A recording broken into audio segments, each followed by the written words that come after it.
Hi, this is Sean D'Souza, and you're listening to the 3-Month Vacation Podcast.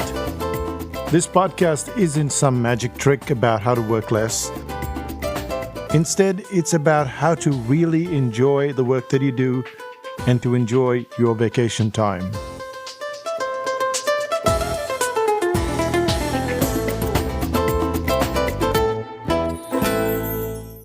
Hi, I'm Sean D'Souza, and you're listening to the 3-Month Vacation.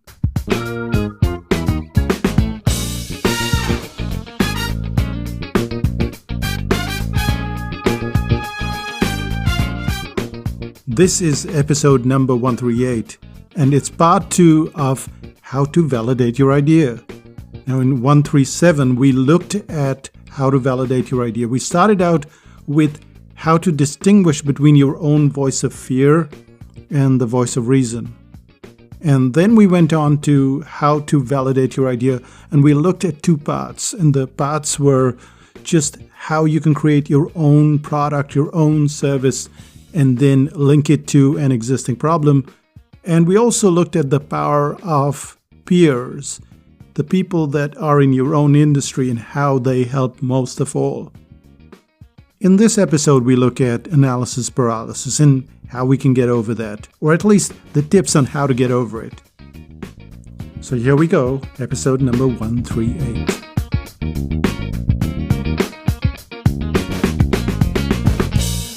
Which trigger played a significant role in human evolution? If we go back 3 million years to our early ancestors, we run into Australopithecus, and we find them to be more like a chimpanzee. The brain volume is a bare 400 cc. But then, if we were to fast forward to 1.8 million years ago, suddenly there's an abundance of hominine species, including Homo erectus. And the brain size, it's double of Australopithecus. If we move further to 800,000 years ago, we run into Homo heidelbergensis, and there's another remarkable growth in brain size. It goes from 800 cc to 1200 cc. And finally, 200,000 years ago, we find a skull called Homo II. And it has a brain size of approximately 1500 cc, which is remarkably close to the brain size that we have today.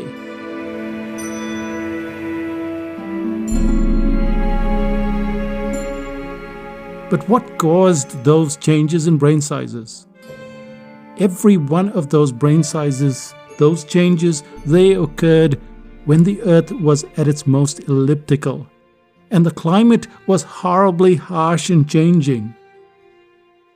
Rivers dried up, food was scarce, temperatures rose and fell in rapid succession.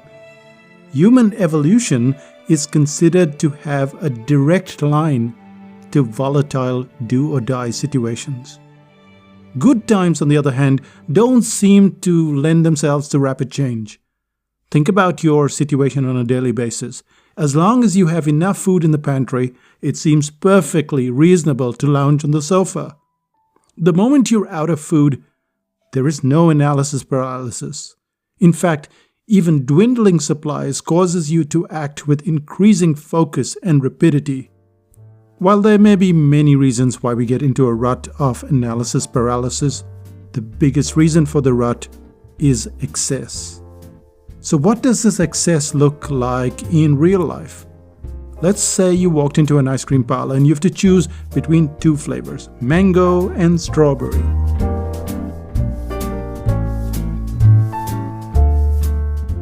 How long did it take you to make that decision? If we wanted to add confusion, we simply have to add excess. So let's add 18 flavors to that list. Now you have 20 flavors to choose from, and you go, at least partially, into analysis paralysis. You want coffee flavor, you want mango at the same time. You can't decide whether they are suitable, and so back and forth you go. In reality, you're going through a series of rejections. To get to your unique flavor, you have to theoretically reject 19 flavors. To pick that one, you have to reject 19 flavors. A similar set of phenomena plays itself out when you're trying to achieve a goal. You've been told that it's important to learn about Facebook advertising, that email is important, storytelling is critical, and so on. It's normal to jump from one thing to another, like flavors of an ice cream. What you really need is a lack of choice. People who get things done are not hampered because they create situations where they cannot do everything. They are forced to do just a few things with usually one thing as the big focus. And if you want to get out of analysis paralysis, there are 3 elements that you need to consider. The first is drafts, the second is information, and the third is the deadline. Let's start with drafts.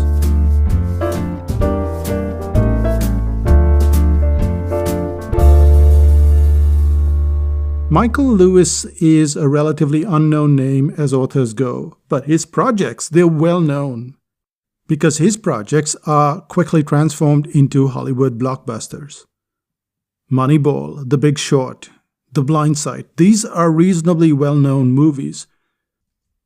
And when Lewis was interviewed by Stephen Dubner on the Freakonomics podcast, this is what he said about drafts. I hate to ruin your punchline, but it actually, what's hard for me is figuring out in the beginning what I want to say. I spend a lot of time gathering material and organizing the material before I sit down to write. I'd say 3/4 of the time is that. When the actual writing starts, it's, for me, fun. It's just fun. I mean, it's fun and hard, but if it's hard in a fun way. In layman's terms, what Lewis is talking about is simply an outline. Yes, the very same outline that people hated to do when they were at school, and they still avoid doing, whether it involves writing an article, creating a product, or giving a presentation. It's one of the biggest hurdles that get in our way time and time again.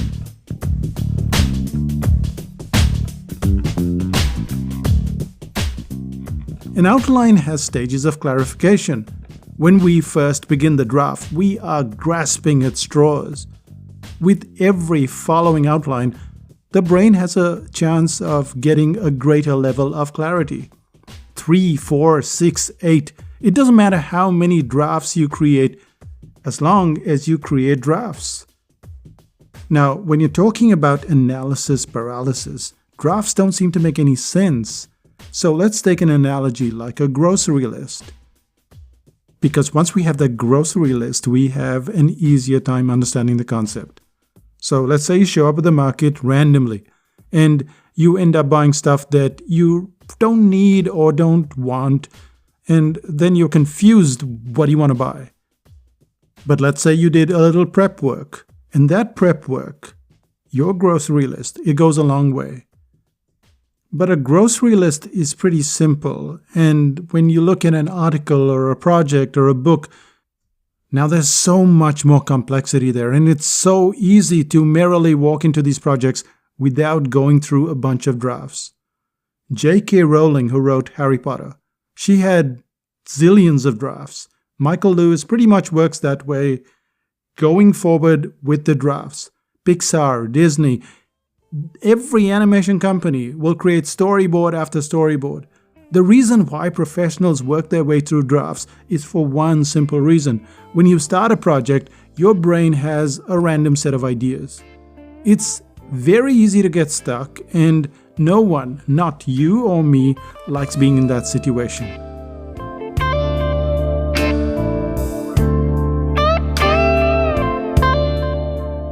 But once you're in that situation, you get distracted and something seemingly easier shows up.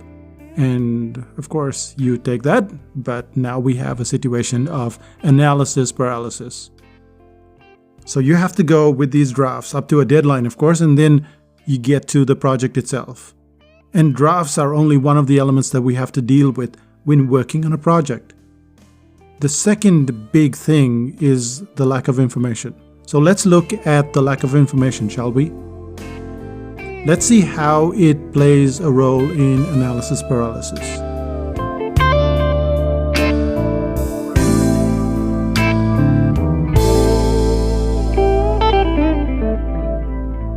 Back in 2009, I rewrote version 3 of the book, The Brain Audit. It should have been an easy task. After all, I'd been through hundreds of examples of clients using the brain audit. I'd also spent years refining the concepts over and over and over again. Then I implemented it in my own business. But even as I'm describing the trouble of writing version 3, you're getting a feeling of déjà vu, aren't you? And it's because most of us have experienced this struggle of having to explain the same thing in a different way.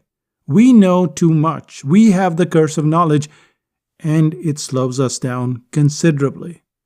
Knowing too much means that you feel the need to stuff everything into your information. Let's take the brain audit itself as an example. The book is pretty comprehensive all by itself. However, if you look at the chapters, and there are about 7 main chapters, every one of those chapters can be a book all by itself. How do we know this to be true? Let's take the chapter on uniqueness.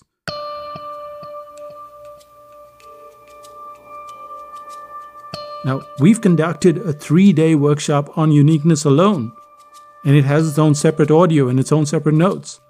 If we were to choose the topic of testimonials, there's a book, The Secret Life of Testimonials, that has over 100 pages. Any of these chapters of the brain audit could be expanded into 100 or 150 pages each.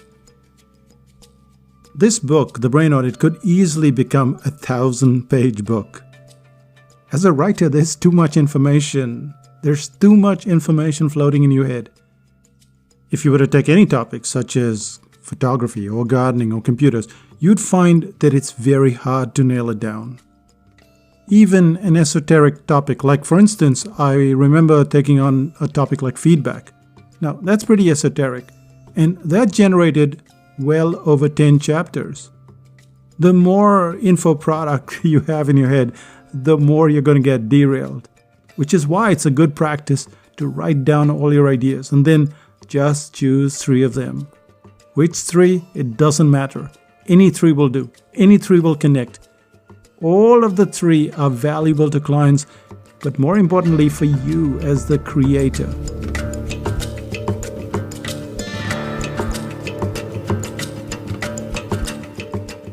Most software is bloated, most books are loaded with information that we just can't use. If we had just 3 topics to focus on, we could get going as creators.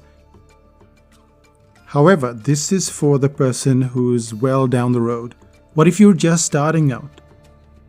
Around 2000, a client of mine wrote his first book. In that book, he put everything he knew, which wasn't a lot. He was exhausted by the time he finished the book, but he was also scared. He felt that he'd given his all and there was nothing left to give. When I wrote The Brain Audit back in 2002, I felt the same way. I couldn't manage more than 16 to 20 pages, and that included fillers and cartoons. Today, you can see that I have the problem in reverse. If I were to write The Brain Audit like it should be written, I'd struggle to keep it down to fewer than 1,000 pages. All of us believe that we either have too much in our heads or too little. But there's also a third factor that comes into play, and that leads directly into analysis paralysis. So when you look at a product like dartboard pricing, well, it shows you why people pick your product over other people's, how to construct pricing, etc. Now, the point about this book was that when I was going to write this book, I didn't know why I should be writing this book. There are so many articles that I've already written on pricing. So why would a client buy a book on top of that? And then some strange thoughts enter our heads.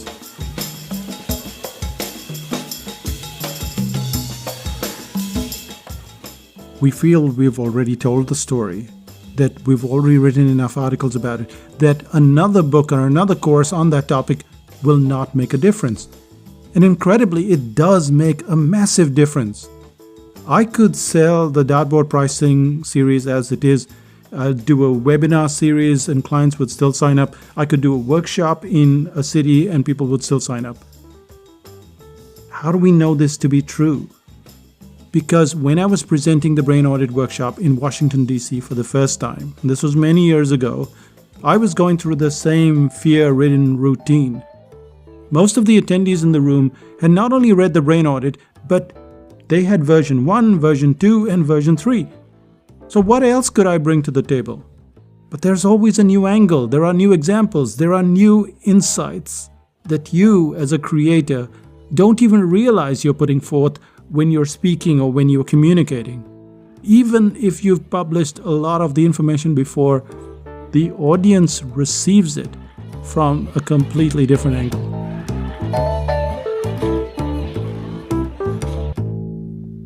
So to get going, you must start with drafts. Write down all the ideas in draft after draft. Even so, the draft must have a deadline by which time you start writing. When you write, put everything down into 3 categories. What can you fit in those 3 categories? Instead of writing endless stuff, just keep it down to those 3 categories. And finally, the biggest thing that stops us in our tracks is the information that already exists. Either we have put the information out there or someone else has, and we think that no one else needs our product or service.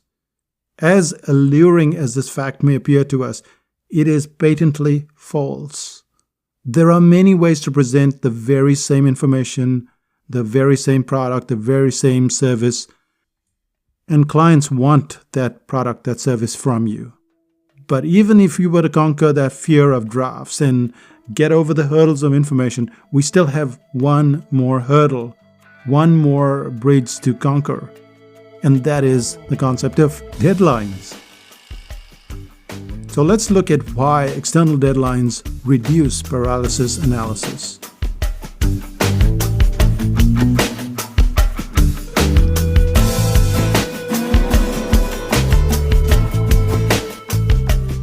Let's say we went back to that supermarket with our list, but now it's not a typical list. That list has about 150 to 200 items which you need to purchase. Now it's not some kind of treasure hunt. All you have to do is pick item after item from the shelf and put it in your shopping cart. Even so, as you get deeper into the list, there is this overpowering urge to quit the task and go and do something else. Any project, a decent sized project, usually has about 150 to 200 embedded tasks. We start off the project with a lot of gusto, and then for no particular reason we seem to lose momentum. Then we get distracted. The more distraction we run into, the more we seek to do some research. We somehow feel if we do our homework, things will get better, and they rarely do. The only consistent way to get things done is to adopt the mindset of a programmer. Any programmer on a project knows that there is a date to ship the software.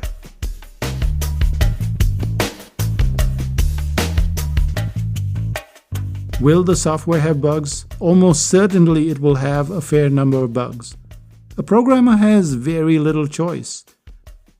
They've promised the software will be ready on a specific date, and so it launches more or less on time.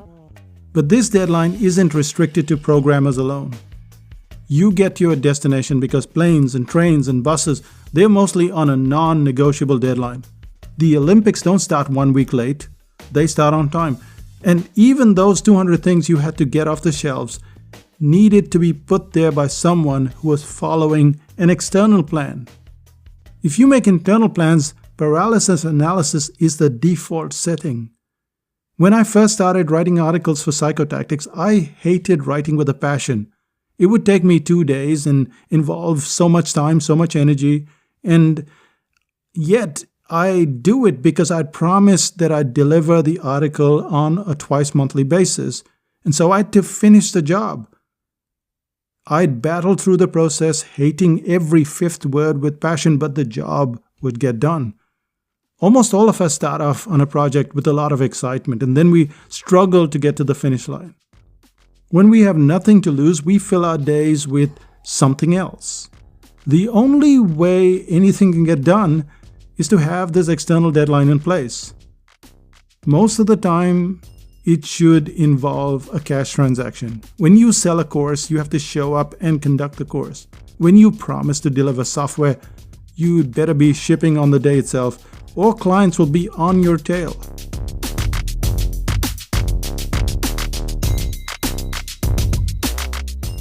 But then you think, wait, what about the pressure? Isn't this all a source of constant pressure? Sure it is, but great work is not done when you have loads of leisure time.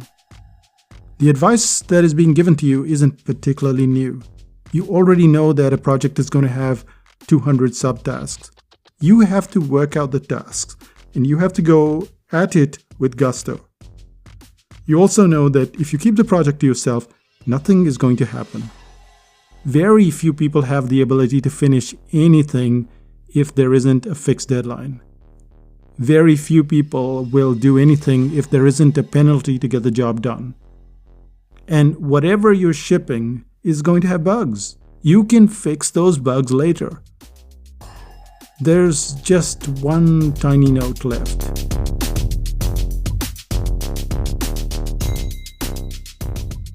We often underestimate the time that we need. We take on too much and then we struggle.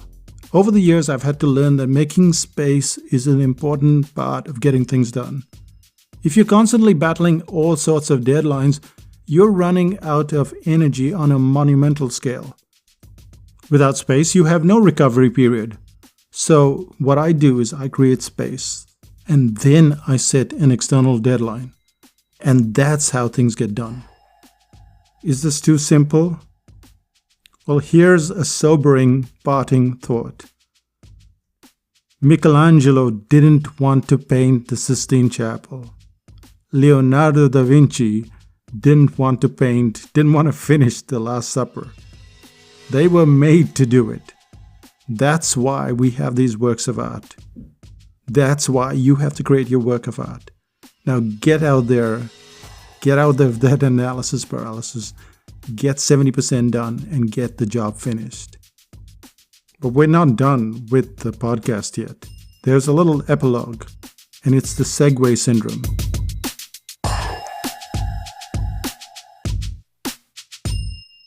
One of the most spectacular failures of modern times has been the Segway. In a world that longs for non-polluting transportation systems, the Segway seemed like the perfect answer to our travel needs. It moved swiftly, quietly, and after a bit of practice, was relatively easy to handle. Even so, Segway sales barely got off the ground and have stayed relatively stagnant. If it's evident that the Segway solves a problem, why should it have failed? Sometimes the problem lies not in the product or service itself, but in the distribution or infrastructure instead. Take, for instance, the electric car. In 2017, a Tesla now has the ability to go 335 miles on a single charge. Compare that with a gas-burning fuel car that can only do about 300. That, to many people, is the infrastructure part that needs to be taken care of. And yet, that's not enough. Superchargers have to be built so that they can quickly replace gas stations. And these superchargers, they need to sit near cafes or stores or in a parking lot. Without all of these elements in place, the car itself becomes redundant.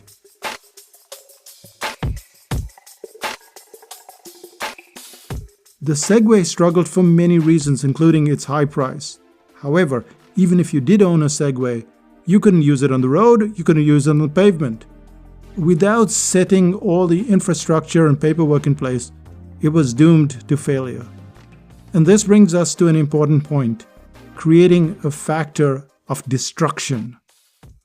When we try to validate an idea, we head in one direction. We list all the reasons why the idea, the product, or the service can and should succeed. But do we ever sit down and create conditions for failure? If you're about to do a copywriting course, what can you do to cause the course to fail? What infrastructure would you need to remove so that the course crashes and burns? If you're starting up a website business, what would you need to have in place so that clients show interest but still don't do any work with you? These are the elements that we have to consider before we put our product or service into the marketplace. They don't have to be perfect, but you have to think of creative destruction.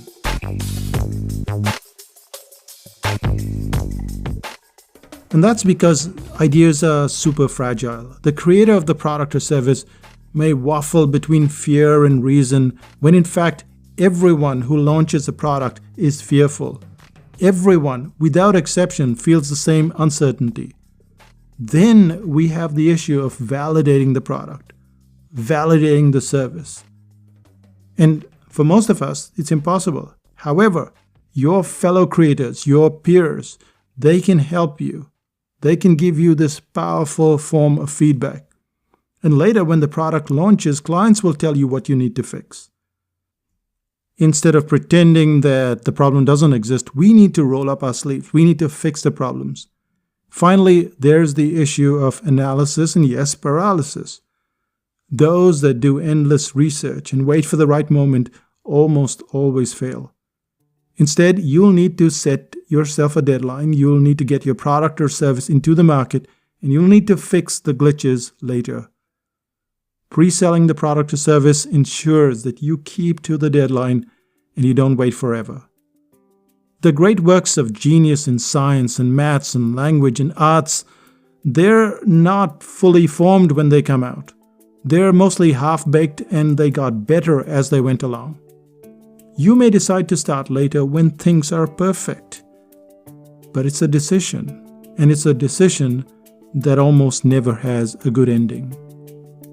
And that brings us to the end of this podcast. Let's do a quick summary, shall we?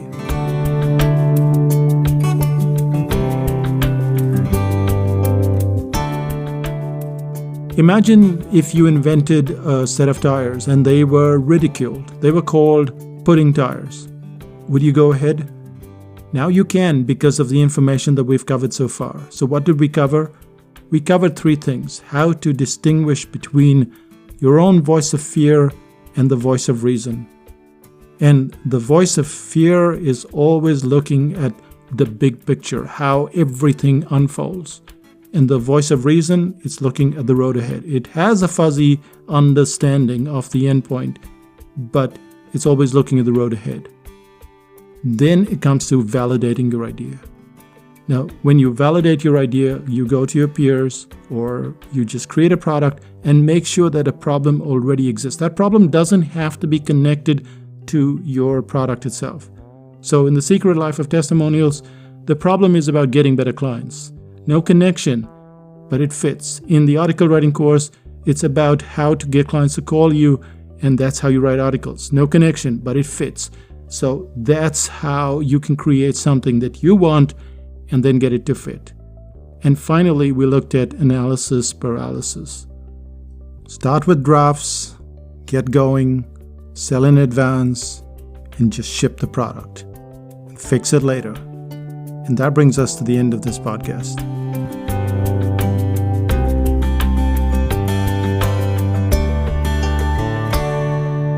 So what's happening in Psychotactics land? Well, there is the cartooning course. I don't know if you've ever considered yourself to be an artist, but if you haven't, the cartooning course will make you that. So this is at psychotactics.com/DaVinci. And there is a waiting list. Go on the waiting list. On the 3rd of June, that's when we open up the list. So be on the list so that you get a reminder, but mark your calendar, 3rd of June. The course begins in August, and you will find that you will become a cartoonist. There is no if and but, you will become a cartoonist. We're also going traveling in June and July. So if you'd like to meet up with us, there's psychotactics.com/meetup. We're going to be in Stockholm, in Amsterdam, and then in Singapore. This is in June and July. The dates are on the page psychotactics.com/meetup. There are just 12 seats. Many of those seats have already been taken. Check it out anyway, and we'd love to see you.